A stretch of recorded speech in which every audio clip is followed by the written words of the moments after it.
Okay, we got a little bit of time before work today. We're gonna do just a quick little recap, right? We came out of the burrows after our disastrous attempt to search room number 5 and help out that myconid. We got a pretty mean licking handed to us, and we've kind of developed a new boss character. So I just want to get this done first off. So I'm just gonna, you guys were commenting here, we got some potential names for the goblin. So let's see here. What was the first one? We have Skugnar the Scourge, or there's Vash the Dwarf Slayer. So I'm just going to do a quick roll of the dice here. Let's say on evens, it's going to be Skugnar, and on odds, it'll be Vash. So on odds, it's going to be Vash the Dwarf Slayer. And he got promoted, right? He was a Goblin Warrior. Now he's going to be a Goblin Boss. And I think a rule we can employ with him is every week we can roll either maybe like a D4 or a D6 to see how many goblin minions he can recruit under his name. Because remember, he fled the burrows after he looted it. He's got enough loot to make a name for himself, and he ran to these woods here, the Staffstall Wood.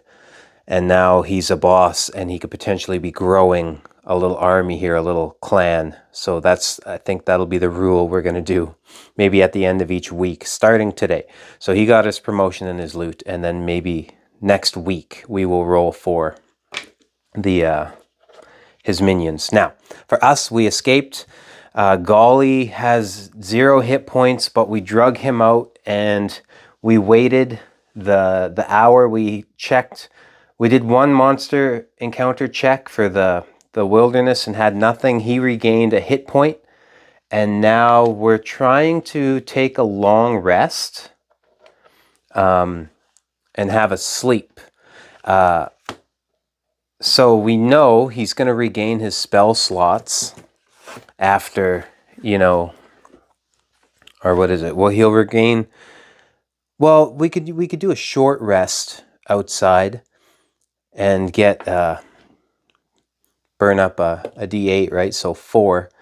We burn an hour because we got to do one more check at midnight is what we have to do. So he's got 5 hit points then. We'll burn through our hit dice that way. And then we need to find a place to sleep. We have to make a terrain check and stuff like that. I guess because we won't have water, we won't be with those gnomes in the camp, which is 5 miles to the east. We have to check for water. We have enough rations for the day, which we can eat our rations, but let's do, according to this, we're in the grasslands. We need to do a foraging check of a DC 15.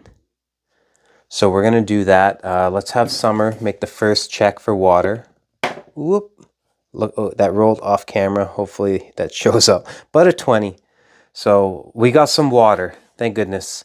We don't got to worry about maybe incurring some like a dehydration rule because Summer found us some water nearby. So that's good. We can replenish our water skins in the stream, drink our fill tonight, and replenish the water skins so that we could potentially be good for tomorrow. And we're going to do that, which is fine. And now we're not going to, or should we check this? Should we do a foraging check for food? That way we don't necessarily have to burn through a ration. So again, off camera, but we have a 5. That's not going to be enough to find food, but that's okay. We have a ration. So we're going to burn through our ration tonight. Summer, this time, she feels a little bad for, what's his face there, taking the hit. So she's gonna dig into her stuff here. So again, we only need to eat 1 pound each. A ration is 2 pounds. So we're down to 8 rations for Summer. And we're fine on water. That's good. I think there is a rule to if you are trying to find a place to sleep. And one of these is what, I think it might be the search DC. We're going to have a look here because they have rules here for foraging. There's rules for exhaustion. What's searches? This challenge often comes up in the last stage of the journey. The characters have to find their destination, which might be an island, an old mine, an ancient ruin, a magical pool, a hag's cottage, or some other feature. Oh, okay. So when we go looking for like the kobold's lair and all that stuff, and then, you know, the goblin in the woods, if we want revenge, we'll use that search DC. I guess we could use this search DC for trying to find a place to sleep for the night. Otherwise, we might take a little exhaustion point hit. I'm going to bring up the Solo Dungeon Master's Adventure Guide as well. There might be a better rule in here. If we don't find something for that, then we'll use the search DC. So let's see. Unmarked settlements, what's this? Geographic features. Let's come to modes of travel. It might be here. Oh, I guess we got to see what the weather is. Oh no, we're still in the same day. It's a warm weather day. What would tomorrow be though? I guess we can roll for that while we're here. 69. Oh, it's a D1, a D20 roll. So tomorrow it's going to be, it's summer. Clear and warm. Another warm day tomorrow. It's a warm day today. Okay, let's figure out there's got to be something to find your camp. And we need to, here we go. Survival check DC to find a campsite. Now we're in a grassland, so the DC is 8. So we're going to just search to see, can we find a camp? On a 19, we're good. Okay, so we made camp there. Now we can take our long rest. We're not going to get dehydrated. We have enough food. And now we're going to make our camp. And then the last thing we need to do is our encounter checks here. So I've already crossed the day off. And then we would be, if we don't get interrupted during the night, it's going to be here again. It's going to be another warm day. And we also got to pay Summer. Golly's got to pay Summer. And she's earned her keep, right? She dug him out of that dungeon. She protected him for the most part. Just this last one, they kind of met their match. But she did drag him out. So she's definitely earned her keep here. And he can employ her for another week as well. So we will do that once I get to my sheets here. Here we go. And yes, we have a 1 in 10 chance. We're in the wilderness. We did our evening check on the last episode, so we got to do the midnight check. So on a 1 in 10 chance, are we interrupted in the night when we're sleeping? On a 1, nope. So we're fine. We slept all night, and we are back, baby. We full health, full abilities. We had the long rest. That's good. Now we're into the next day. So Golly, Summer's going to have a little chat with him like, hey, that got pretty hairy in there. Like, are we good for pay? And he said, yes, absolutely, we're good for pay. So we're going to he agreed on 7 gold pieces for the week. So he's going to take another, what is he at, 294? No, or wait, what is it? What did I have? 303. Yes, 296. So he's got 296 gold pieces left. And we're going to add 7 to Summer's. So he's going to pay for another week of protection from Summer because they still want to finish mapping out this hopefully that I can see that better next time. There we go. So they got to finish mapping out this dungeon here and checking for, you know, to map it out for the gnomes. Okay, let's do our morning check. It's the morning. It's the next day. So imagine this is a D10. So I grabbed the D100. But this would be would this be the 1? Yeah, that would be the 1. The 0s count as the 10s. Or should we re-roll that? What would it have been? We're kind of cheating, I guess. Imagine this was the D10. And so like on a 1, you have the encounter. That would have been the 1, right? So we do have an encounter in the morning. We're going to go check out our wilderness encounters. We're going to get this done here. So let's see what we have. Wilderness encounters. Sometimes they're not always bad, right? Sometimes they're good. And that's, maybe we'll get a good one. So on the D100, we're going to roll again. What kind of encounter do we have in the morning right outside the burrows? On a 28... it says we have, you stumble across an orchard filled with ripe and delicious fruit. The owner is nowhere in sight. Okay, so it's just an orchard. Awesome. Now, what I'm going to do here is like, maybe we just found like an apple tree or something like that. So we failed that food search, but now first thing in the morning, maybe it's light enough, we discover, hey, we've got a freaking apple tree right here. So let's take that and maybe we can add another ration back to our thing, right? If there's apples on there. So I'm going to say we get to pick that tree. And what was the rule again for the search, or for foraging, sorry. It's like if you were to pass a foraging check, it says on a successful check, you roll a 1d6 and add the character's wisdom modifier to determine how much food in pounds the character finds per day. So we're going to say that apple orchard, that apple tree, whatever it is, we roll a 1d6. It's going to be the same as foraging. So we got a 5 plus our... what did it say again? I already forgot. What was the wisdom? Plus the wisdom modifier. Plus the character's wisdom modifier. Who is looking? Summer? Summer was up first thing in the morning. What's her wisdom modifiers? 1. So 5 plus 1, 6 pounds. We kind of take like 6 pounds of food off of that tree. And we're going to throw that into our rations again. So each ration's 2 pounds. So we can add 3 rations to Summer. Look at that. So she's up to 11. 11 rations. So we're doing good on food.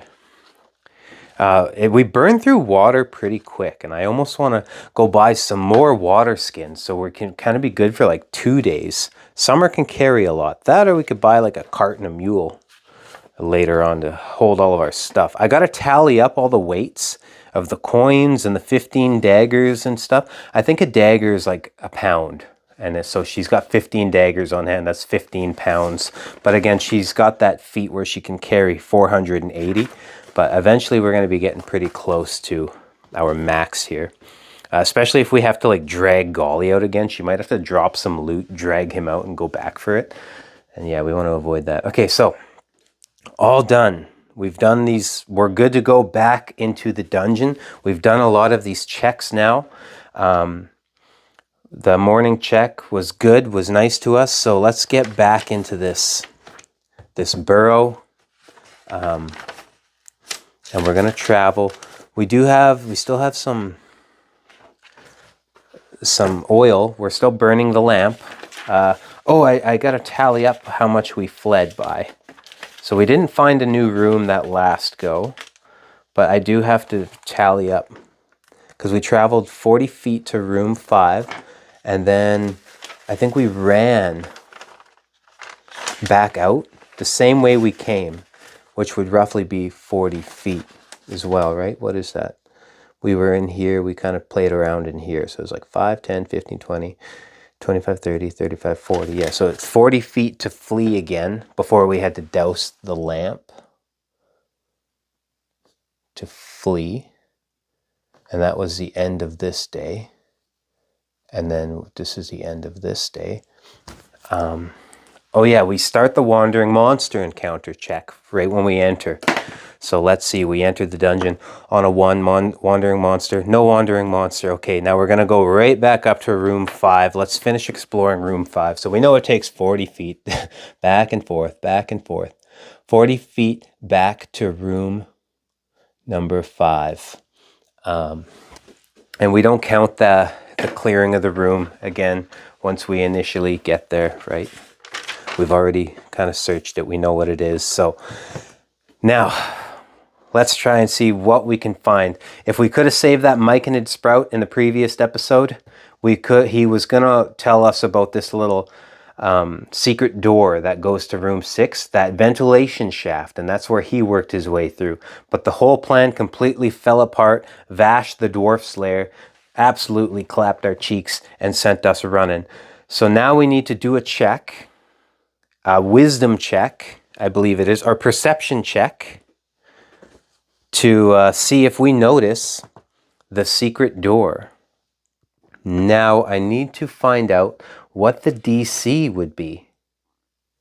So give me a second to have a look through the dungeon, Solo Dungeon Master's Guide. I'm going to see if there's DCs for that. If not, we might have to come up with one. Okay, now I can't really find anything in the Solo Dungeon Master's Guide. So I'm going to use the Dungeon Master's Guide. And for Underdark, we're in a dungeon, and the closest thing we have to the dungeon is either it's Underdark or maybe an urban setting. I don't know if you want to bend the rules that way. The Underdark, like the search DC is 20, and the urban DC is 15. So that's kind of like, maybe it's tough. Maybe it's tough to see the ventilation shaft. We do have the map, though. Hopefully this map can help us. We will utilize this map rule because we get it on the first 6 rooms. And we're in room number 5 currently. And we're trying to find room number 6 because we know that secret door opens to a room.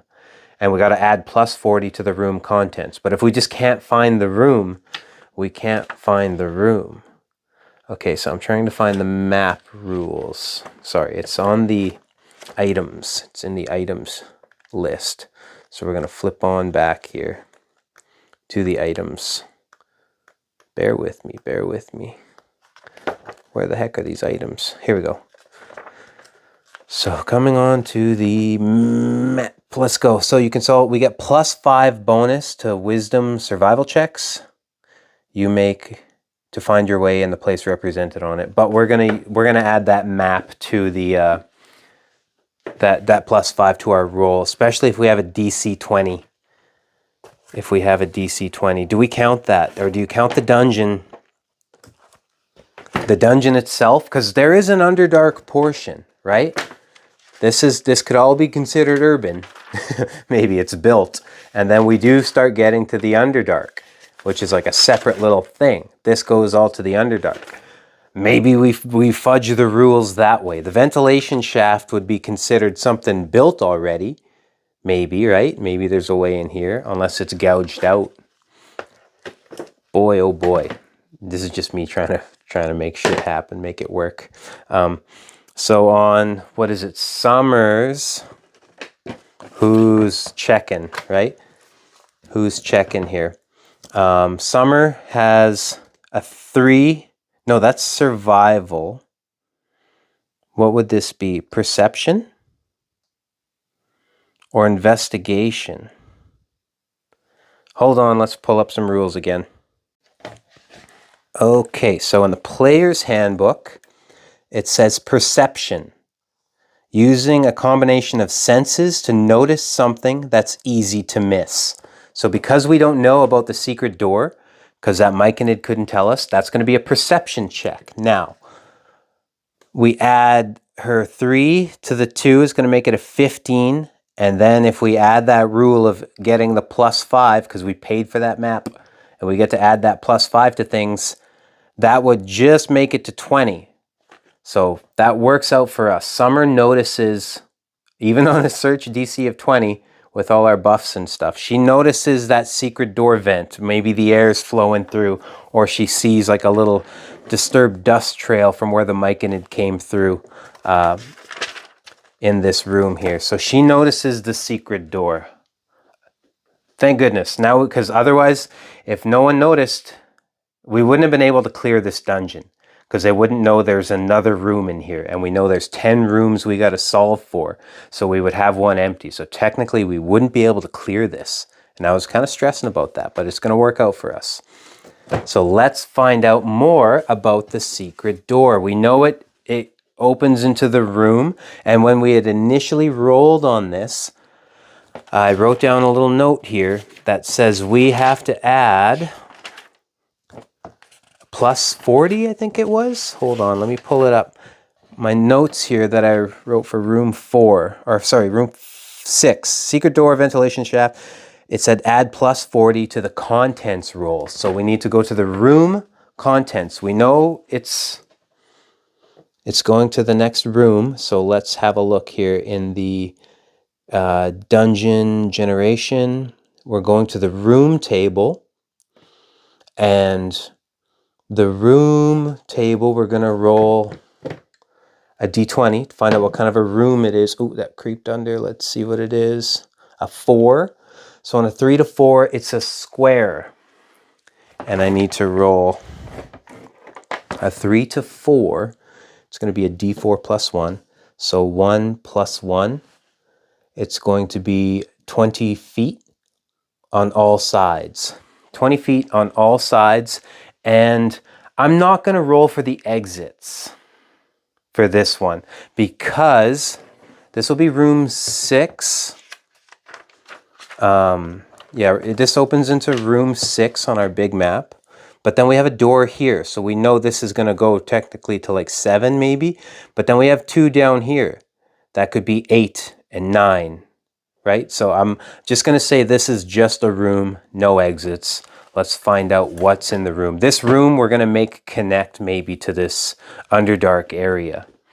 So now we can come on down to the room contents. And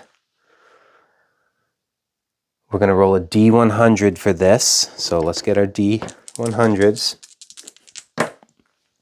And we got 73 plus 40. Holy smokes. That's going to take it, that's going to max it out. Ah, shit. That's not good. A boss, a big bad evil guy, significant NPC encounter. Use the details of your story so far. Q&A tables are story element interaction tables to determine what. So there's going to be a good chance of loot. Okay, let's figure this out. Loot on 90%, so anything 90 and under. So there's going to be loot in there. Hold on, let me start writing some stuff down. So give me a moment. Okay, here we go. So 20 by 20 feet, big bad evil guy, loot. We're going to roll on the loot table. Roll a d20 on a 2. So on a 1 to 14, roll 1 d4 times on individual treasure table. Roll 1 d4 times. Where did I throw my d4? Here we go. 1 d4 times. So we're going to roll, just 1. We're going to roll 1 time on the individual treasure table. Okay, so the individual treasure table is going to be in the Dungeon Master's Guide. So let's bring that up. I believe it's page 120-ish, 122. Here we go. Individual treasure. Roll 1 time on the individual treasure table. Oh, this is based off the big bad evil guy? Or no, yeah, we're going to have to figure out who the big bad evil guy is first. And then we have to roll 1 time on the individual treasure table. That's the loot that's in the room. Now we can also potentially pick whatever the big bad evil guy has. So let's figure out what the big bad evil guy has. Or sorry, should we do the random architecture feature again, or it just opens up to another room that's going to drop down to the Underdark? I'll work my magic on this one again. Let's figure out what the big bad evil guy is. Monster encounters for the solo PC. Generating a big bad evil guy. So big bad evil guy or boss monster. Sometimes you need to generate a boss monster. Follow these guidelines below. Step 1, roll on the table. So on a d6 we need to roll. It's going to be 4. So on a 3 to 5, it's a hard encounter. Now we need to go to the hard encounter. We're 2 PCs level 1 hard. We're going to use the 1 PC level 2 hard. So level 2 hard. Roll a d6 again. On a 6, we have 2 1/8 creatures and 1 0 creature. So I'm going to quickly jot this down. We have two, come on, pen, work for me. 2 CR, I already forgot, 1/8 plus 1 CR 0. Okay, I'm going to pause it for a second. I got a cough. There we go. I didn't want to cough into the mic for you guys. So let's figure out what our 8th monster was. And let's come here to our charts again. Monster encounters. We're going to go to Creature Tables Environment by challenge rating. We're going to go to the Underdark again. And what we could do is make these the myconids, and maybe they're mad at us, right? Could be a gas spore creeped up into that room again, in which case you don't want to be in there when that thing goes off. Let's roll. What would the CR0 creature be? So we need a D10 for that one. We have a 8. On an 8, we would have a scorpion. There's a scorpion in that room. So we got good, because I think that's where the sprout came from as well, the myconid sprout. And the those gas spores, are they in that table? No, the gas spores aren't in that table. What's the 1/8 creature now? So 1/8 creature. Are gas spores in here? No, there's no gas spores in here. So I was going to say, if we have gas spores, maybe we just add them to make it fit the story, but it's not lining up this way, so we dodged a gas spore. Okay, what are the two 1/8 creatures? On a 12, that rolled off a little bit, sorry. 12. We have young Kruthic. This is another creature I don't have. I'll have to look them up. Young Kruthic. I don't have Mordenkainen's or whatever that book is. Let's see how do you spell this? All right, let's go to World Anvil here. I was on World Anvil before. Let's search. Oh boy, stupid. Okay, here. Young. How do you spell that? Kruthic? Here we go. Kruthic. Ooh, look at this thing. Young Kruthic. So there's a scorpion, and these things are in the ventilation shafts. Ooh, I don't like this. Whatever the heck that is. Young Kruthic stat block. Is it a warrior? A young Kruthic warrior? No, that's the 1/4. Let's see, young 1/8. Yeah, it's going to be this thing. There's 2 of these. Oh, AC is 16. Wow, okay. Has advantage on wisdom perception checks that rely on smell. They have pack tactics. Okay, so they'll be able to utilize that. They can burrow through solid rock at half its burrowing speed and leaves a 2.5-foot diameter tunnel in its wake. Interesting. So this is the thing that created this ventilation shaft. They're digging throughout this whole dungeon, I guess. They're digging holes in it, making it collapse. Maybe they opened up and had dug a series of networks over here, and they all collapsed to the Underdark and stuff, and they're still within here. So these things are just kicking around. What else are they? Have to kind of look at what they are, just to get a sense for what they're doing. Small monstrosity. This thing looks just creepy. I don't like that. Maybe it attacks us, right? It's just an evil creature.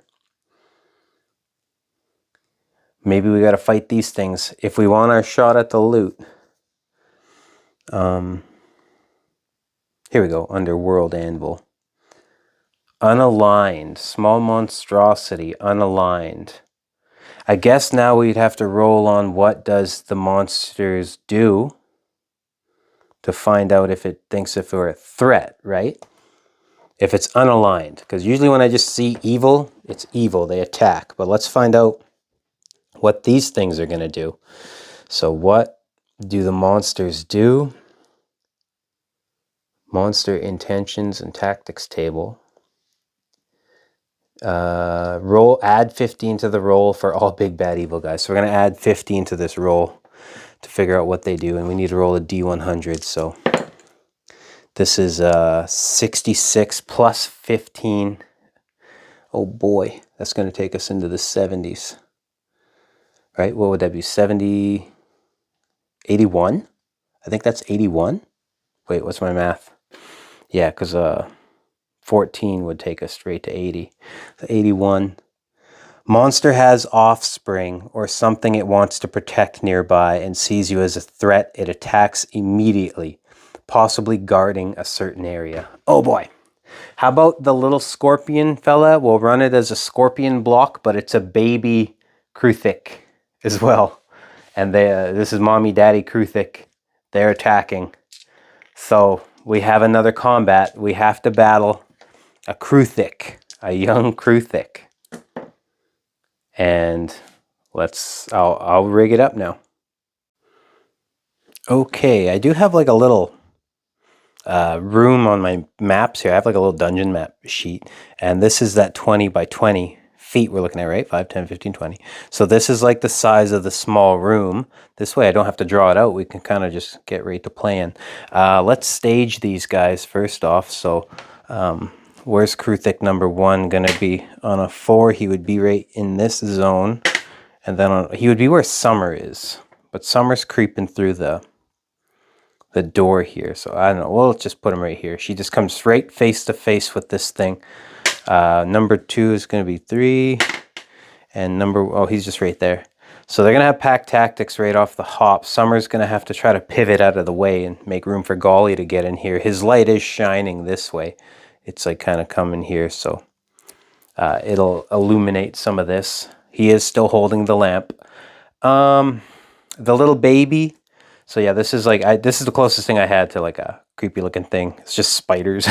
But those are the young Kruthics, whatever they are. This is going to be our scorpion guy, the little baby.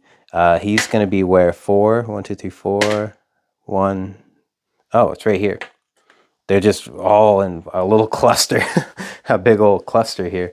Let's roll for some initiatives for these guys now. So number 1, they get a +3 on their dex, so they're kind of quick.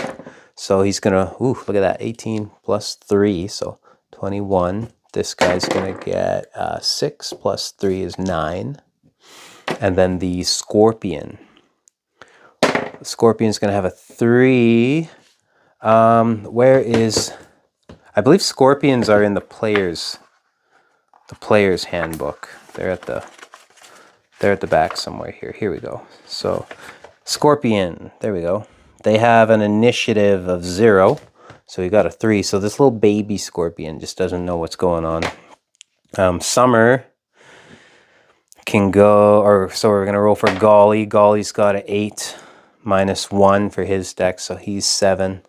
And finally Summer gets a 3 plus 2. She's got a 5. She's a little taken aback by all of this. So the order of the round is going to be the young Kruthic. The second one goes, and then it's going to be Golly. Oh, he gets to go first for a change before Summer. Then it's going to be Summer. Then it's going to be the Scorpion. Okay, there's the battle. It's pretty clustered in here. It's going to be a bit of a gong show. So, round 1 coming at you. We got the Kruthic. He's going to go first. What can they do? Where's his... Oh, it's not on here. I have to go back to that first page I was on. Give me a moment. Okay, so this Kruthic, it's just got a stab attack, but it can utilize pack tactics.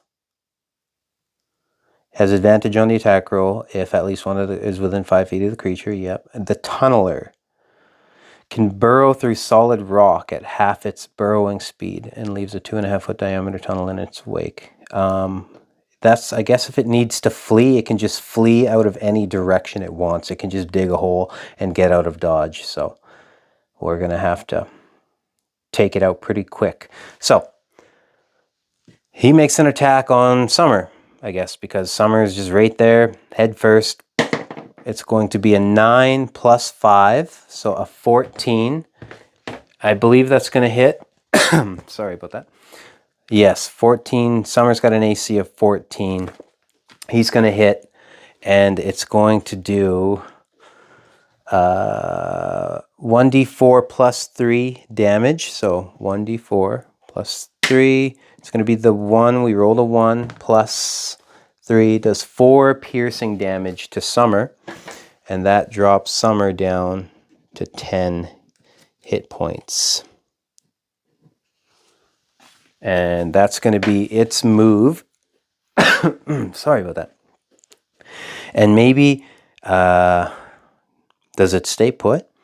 Does it pivot around this way and try to block it off, like block off the route and open up the way for this guy to kind of suck forward here for his rounds? Okay, that's round 1 done. This second one's going to go now. And again, he's got pack tactics, so it's going to be a 9. What is it? 9 plus 5 to hit. A 14 again. We don't have to roll a second time. So this one's also going to do some damage to Summer. Summer's going to do, or it's going to do another 1. Okay, we're lucking out on some damage rolls here. So 1 plus 3 is 4. Another 4 points of damage goes to Summer. And she is down to 6 points of health points here. And those are the big hitters out of the way first. Now Golly's going to go next. And Golly can... Now, this was the rule I got a little confused on. You can only cast like a slotted spell once. I think I can do a cantrip and then do the healing word. What I can't do is cast command and then cast healing word. And I want to get a healing word off on Summer or cure wounds. So I'm going to have a look at our spells really quick before I continue. Yep, there it is. So can only cast one spell that uses a spell slot, and then like I can't do a bonus action spell slot in the same turn. You can only, only one spell slot to cast a spell. Cast a spell. This is what I did. I messed up on last time. So I can use the cantrip. I can use the cantrip and then the healing word. So that's what we're going to do here is we're going to use the bonus action healing word, but we're going to cast our cantrip. So Golly is going to... What kind of cantrips does he know? Let's use the...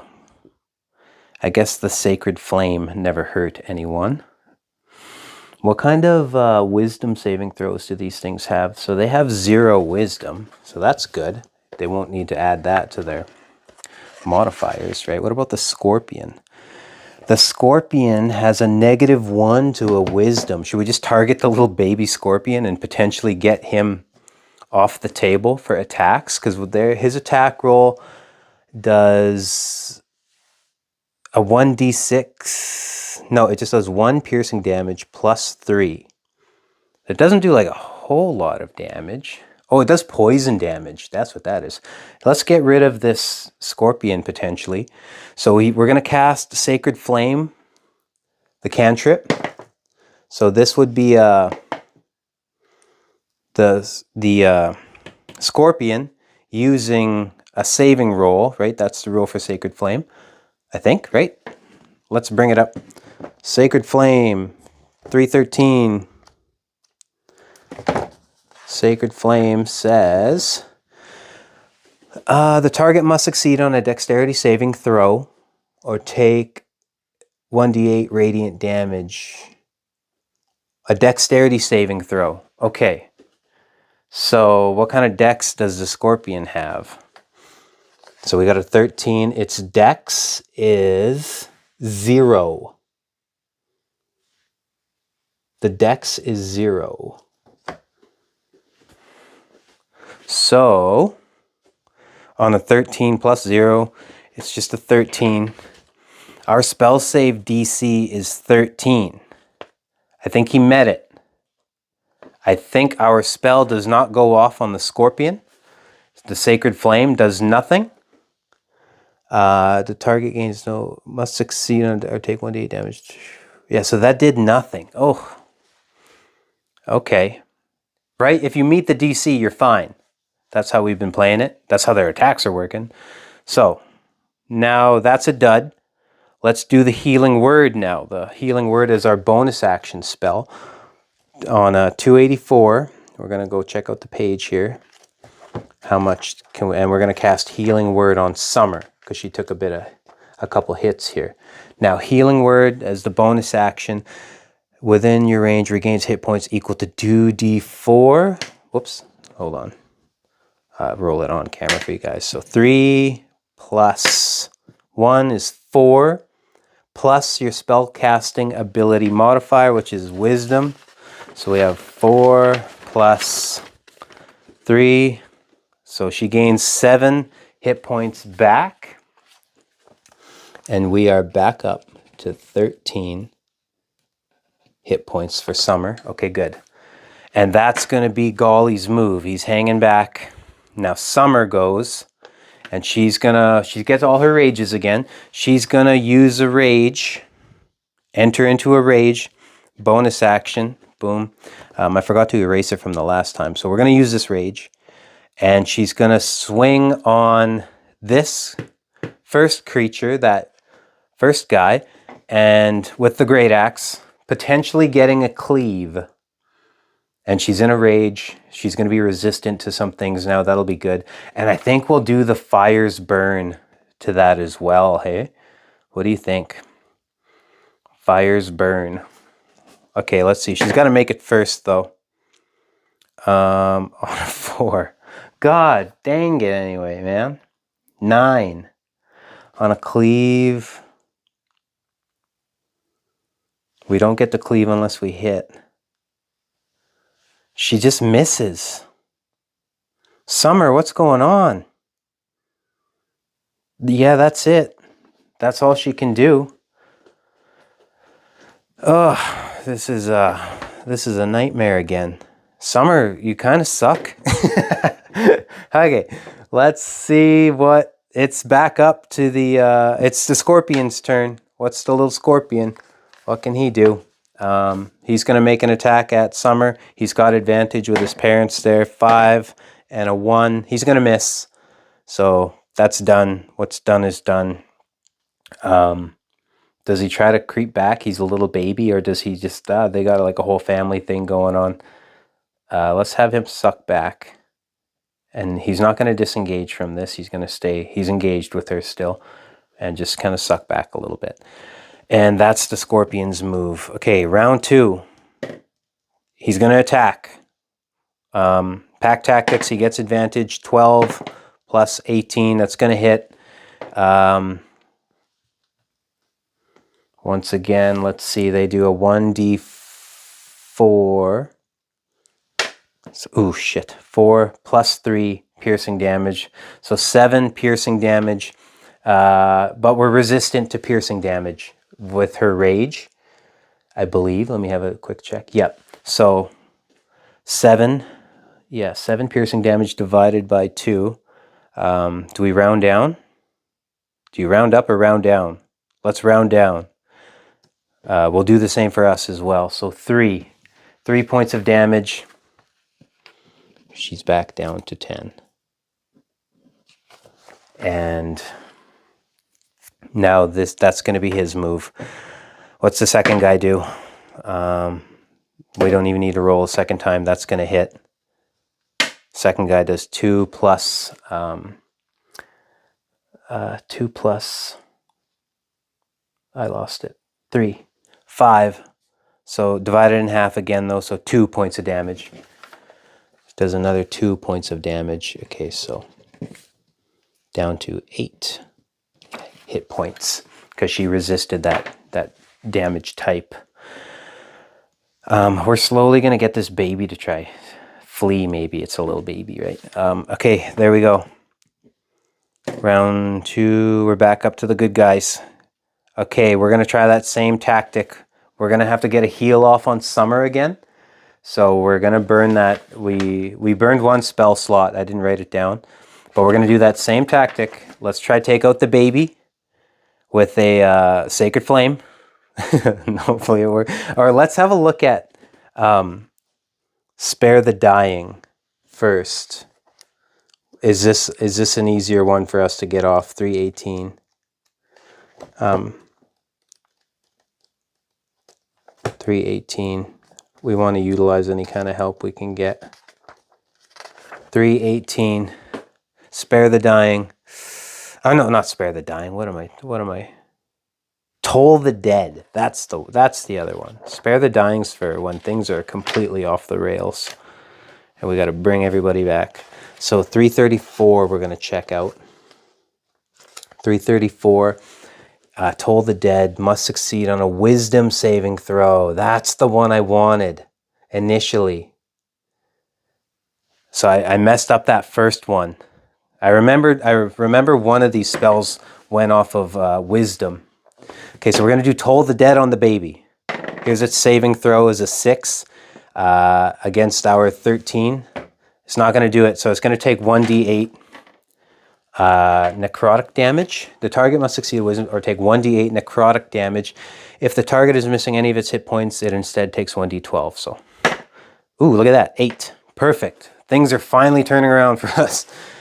So that's our cantrip, I believe. Toll the Dead, cantrip, yes. So, this scorpion only has 1 hit point. Whatever, we kill this baby. Get out of here, baby. Now it's off, potentially something else that could hurt us, but it's not going to anymore.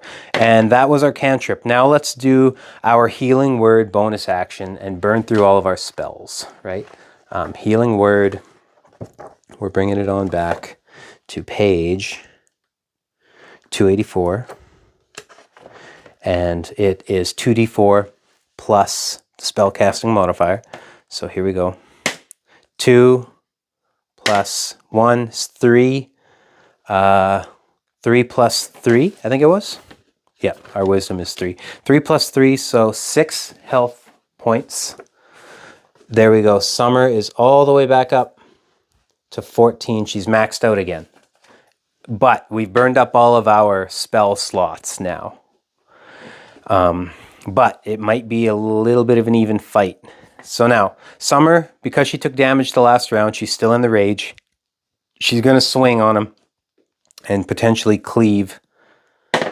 Ooh, let's see. So 14 with that Fire's Burn we were going to add to everything, right? Fire's Burn. Okay, so she's swinging on this guy, and she hits with a 14 plus 5 is going to hit that AC of 16. That's good. So we're adding the Fire's Burn to it. We want it dead.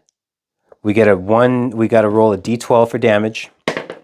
11. Ooh, we got Savage Attacker. Okay, so we're going to go with the higher one, right? 11 for Savage Attacker. We rolled the damage dice twice. We add the 11 plus the 3 to the strength is 14.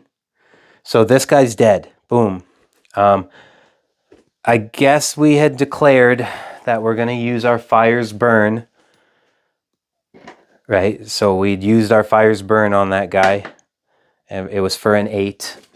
Oh no, we have rage damage as well, +2. That thing's deader than a doornail. Boom. Her cleave attack. She gets to make the second attack because of cleave. It's got to be within 5 feet of the first creature, and it was right there. So we're going to roll on this. It's going to be a 3 plus 5 is an 8. It does nothing to this creature.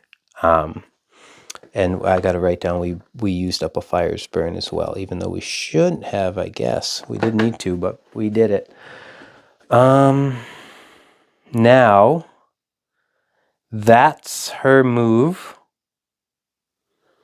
Yeah, I think that's all we can do. Yeah, so she does smoke this guy for us, though. That's good. So he's out of it.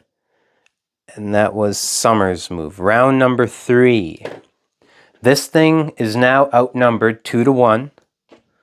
And we need to make a morale check of the creature here. What do we roll? On a 1 to 2, it's going to flee.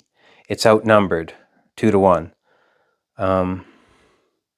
Maybe we do on a 1 to 2. Yeah, 1 to 2, it's going to try and flee this round. On a 1, it wants to flee. So it's going to use its action to disengage from Summer. And it's going to flee. How far can it move? It's got a burrow of 10 feet. It can burrow through solid rock. It can go down. So it'll burrow straight down after it disengages 5, 10. Imagine it's still here, but down 10 feet. And it's trying to get to the Underdark, I guess. Into the Underdark Cavern. Which... I'm like, do we use the map and figure out if he falls? No. How about this? He's just down 10 feet. And that's his move. He's fleeing. He's running away now. And that's move. Now Golly is going to, work his way into the room. And he's going to cast a spell after it. He's going to cast that Toll the Dead. Yeah, he's going to cast Toll the Dead. Or no, yeah, that was the one we did last time. And see if he can kind of smoke that thing as it's running away. So bringing back to my spell page here, 334, Toll the Dead, wisdom saving throw. What kind of wisdom do these things have? 0. So no added to the modifier. On a 9, it doesn't make the save. So it's going to take 1d8 necrotic damage, which is...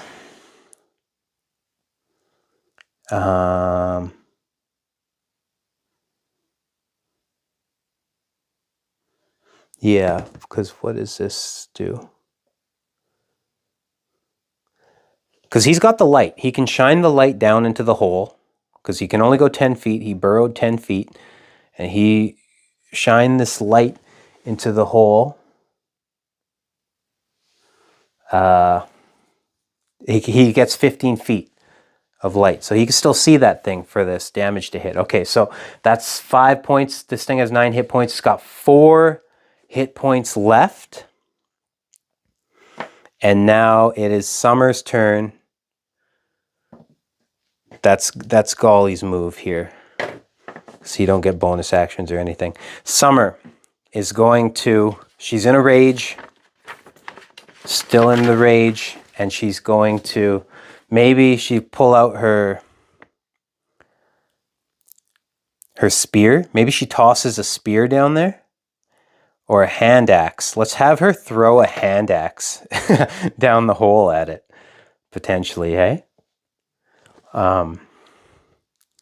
It's either that or... yeah, let's just throw a hand axe. I don't want to shoot the bow. I want to have the +5. She's got 4 hand axes. She could pick up another.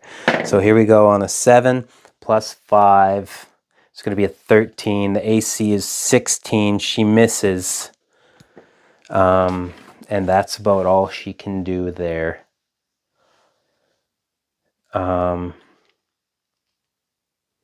Yep. And now it's back up to this thing's turn. And how about this? He digs another 10 feet straight down. He's fleeing. That would bring him 20 feet. He's out of range of the dimness. This light can only go 15 feet bright light, and then an extra 15 feet dim light. So what's that, 30? And this thing's at 20. We could, and Golly's still got his, he's still got dark vision. Yeah, he's got dark vision, so he can see in dim light as if it's like bright light. I think that's the rule there. So I'm gonna say he can get one more shot off of a cantrip.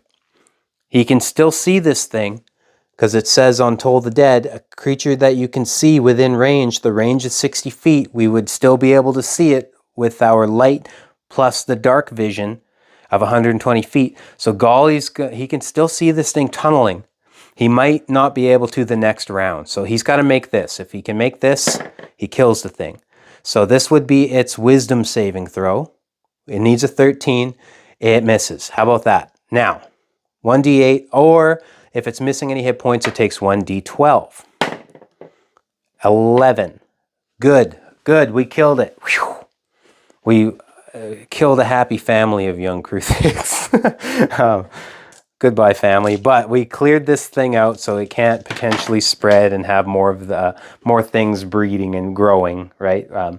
Don't get me started on the gas spores. We botched that. So, okay, we killed these things. Now we can roll on the loot. The young Kruthik, what do they carry? Do they carry anything? I don't believe they carry anything.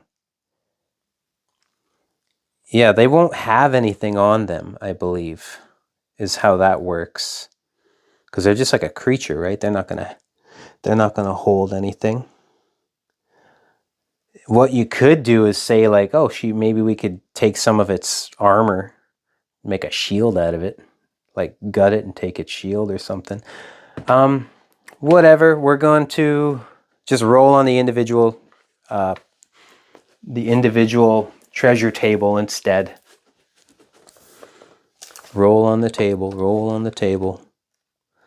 I was hoping they would carry loot and stuff too, but I'm thinking these things just don't, right? They're not like they don't have pockets to have gold in. So how many times did we say we rolled on this thing? 1 time? 4 times? Where did I write my loot now? So much tracking with this game, but you know, it's worth it when you can keep track of everything. The loot, I forgot, and I didn't write it down. How about that, gang? 4 times? That loot that's in there is what, 4 times? Or we roll 4 times on the, or what did we say, 3 times? 4 or 3? Let's just redo the roll. How about, we're going to roll a d4, and this is how many times we roll. So there is loot in this secret chamber sitting there somehow. Okay, just rolled once. Aw. Okay, so 3d6. 3d6. We got 2, 4. We only find 5 gold pieces. 5 gold pieces. Who discovered it? Who found the gold lying around after it was all said and done? We're going to do a perception check. Yeah, perception check. Summer's got 3, and Golly's got 3 as well. So Summer's roll is 18 plus the 3. Golly, no, Summer found this gold. Summer found, what was it? 5 gold pieces? Yeah. Yeah, whatever. We'll throw that in there. So she has now got 50. We'll put 2. 352. She's making a killing. She's pretty happy. She's pretty happy tagging along with this guy. Okay, so that's the battle. That's room 6 cleared. We've cleared 6 of 10 rooms. Now, Golly, and like there's no other exits, so they got to backtrack. They're gonna leave, and now they're going to check out. Let's quickly check out what's in store for this other area here. There was a door, right? 50% chance it's a door, I think, or something like that. or it's an entrance. So we're going to do, I need my D100s. Let's bring up the, I'll do these experience points and all this stuff after. I just want to quickly get to all the notes for like the doors and stuff like that, because I'm running out of time. If my thing would function for me here. Come on. Get out of here, you stupid thing. Hold on. Okay, well, here's what I'm gonna decide. We're coming over here now, and I don't know what it is. We're gonna start on the starting area. I can't remember if it was a door or not, but we're gonna roll a D10 anyway and find out what it is. It's gonna be an 8. It's gonna be stairs. Does the stairs go up one more time, or does it go down? Stairs table on a D20, it's going to go 4, 1 to 8, down 1 level. Hold on. Let's have a look at our map. Can it go down 1 level? So this came down, is here. This little area is downstairs. We go upstairs to here, and then this goes downstairs. What a weird build. This would just be a room up high above everything. Which I guess that's where the big loot was that the goblin got to. So I guess stairs down 1 level. I gotta roll a d4. Oops, on a 1 to 2, it's a room. Okay, so the room table. That rolled off camera, maybe 8. The room table. So it goes down 1 level to a square. Of down 1 level to a square of D8. 1 plus 1. It's 20 feet all sides. 20 feet all sides. So stairs down 20 feet by 20 feet. And that'll be room 7. So what is this, 8, 9? So we can give it another exit. We're going to give it 1 exit. How about that? 1 exit. That could potentially be another room, because of these, we still got to go downstairs and check out these 2 other rooms here. Okay, room contents. We're going to do the room contents really quick so that I can map this out. Room contents. Oh shit, it was 100. Room contents. Another big bad evil guy. Oh my goodness.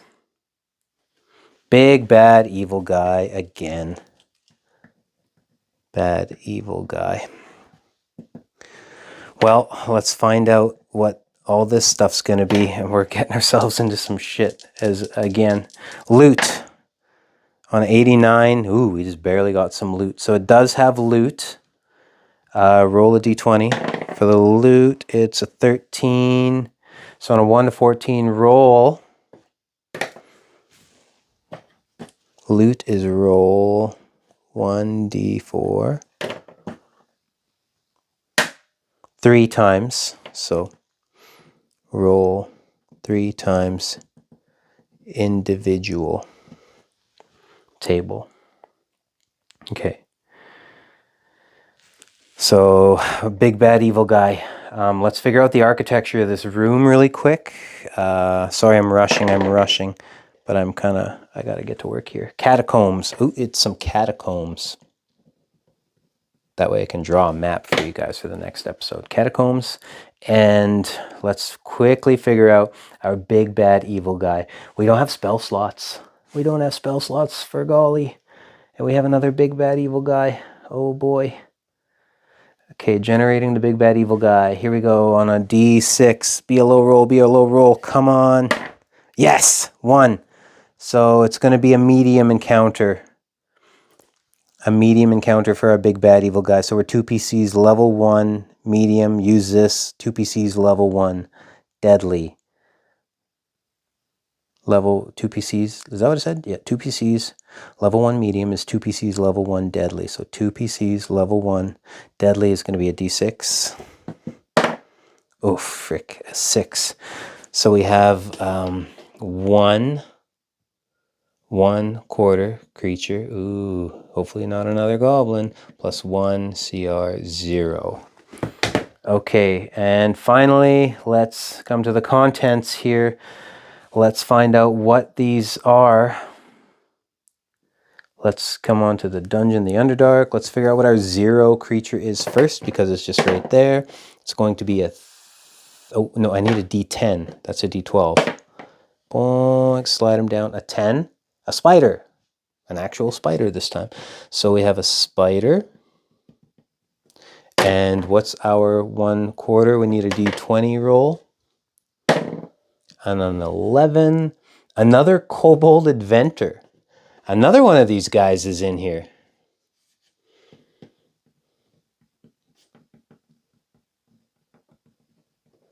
Oh boy. Did they come down here the morning looking for their lost buddy who was hanging out with the map maker? Okay.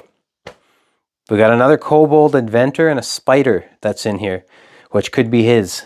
And yeah, I'm going to figure out all the experience points we got, stuff like that, but we're in another battle, potentially. I'm going to craft up a little map again, and that's it for this episode. Thank you for watching again, guys, and we'll see how this one shakes up.